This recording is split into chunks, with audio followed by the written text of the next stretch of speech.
आमची सहल lesson number 17. आमची सहल गावच्या आमराईमध्ये गेली होती. सहलीला वर्गातील सर्व मुले मुली आल्या होत्या.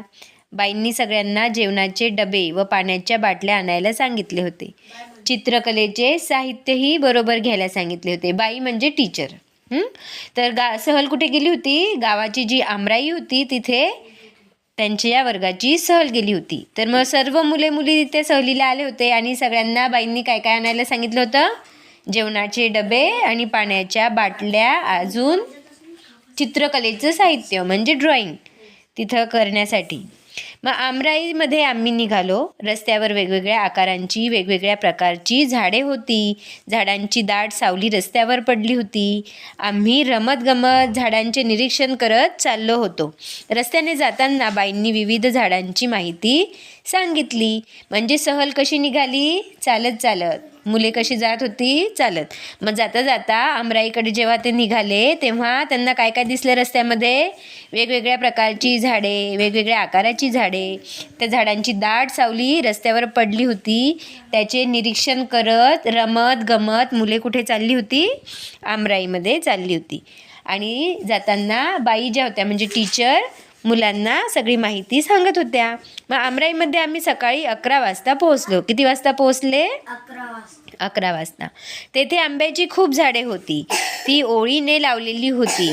मी बाईंना विचारले, बाई याला आमराई का म्हणायचे?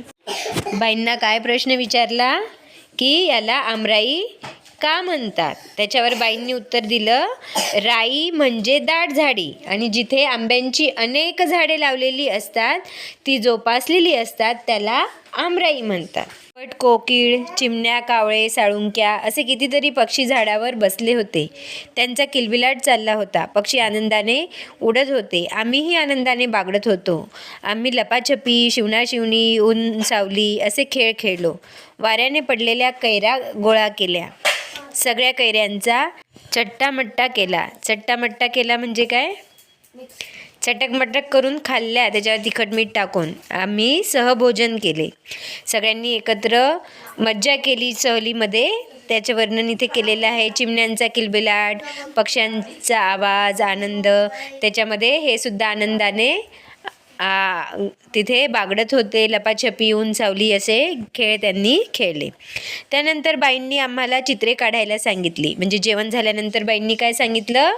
आता इथं झाडाच्या सावलीखाली बसा आणि चित्र काढा. कसले चित्र? आंब्याच्या झाडावर पोपट आंबा खातो आहे असे चित्र मी काढले. कोणी कैऱ्यांनी लगडलेले झाड काढले, तर कोणी खूप पक्षी बसलेले आंब्याचे झाड काढले. कोणी आमराईचे चित्र काढले, तर कोणी कैऱ्या गोळा करणारी, खेळणारी मुले काढली. बाईंनी सर्वांची चित्रे बघितली. त्यांनी आम्हाला कैरी व आंबा यातील फरक सांगितला. कैरी म्हणजे कच्चा आंबा असतो, बरोबर? आणि आंबा गोड असतो, कैरी आंबट असते. कैरीपासून, आंब्यापासून बनवल्या जाणाऱ्या वेगवेगळ्या पदार्थांची नावे सांगितली. सायंकाळी आम्ही घरी परतलो. दिवसभर खेळून बागडून आम्ही लांबपर्यंत चालून देखील आम्ही थकलो नव्हतो. उलट आम्हाला खूप उत्साही, आनंदी व ताजेतवाने वाटत होते. का बरं? सगळ्यांना सहलीचा खूप आनंद आला म्हणून त्यांना थकवा वाटला नाही. ते आनंदाने तिथे खेळले, बागडले, त्यांनी मजा केली म्हणून त्यांना. मुलांची सहल कुठे गेली होती? मुलांची सहल आमराईत गेली होती. सहलीला जाताना मुलांनी काय काय सोबत घेतले? जेवणाचे डबे, पाण्याची बॉटल व चित्रकलेचे साहित्य. बाईंनी आमराईचा अर्थ काय सांगितला? जिथे आंब्याची अनेक झाडे लावून ती जोपासली जातात त्याला आमराई म्हणतात असा बाईंनी अर्थ सांगितला. आमराईमध्ये मुले कोणते खेळ खेळली? आमराईमध्ये मुले ऊन सावली, लपाछपी व शिवणापाणी हे खेळ खेळली.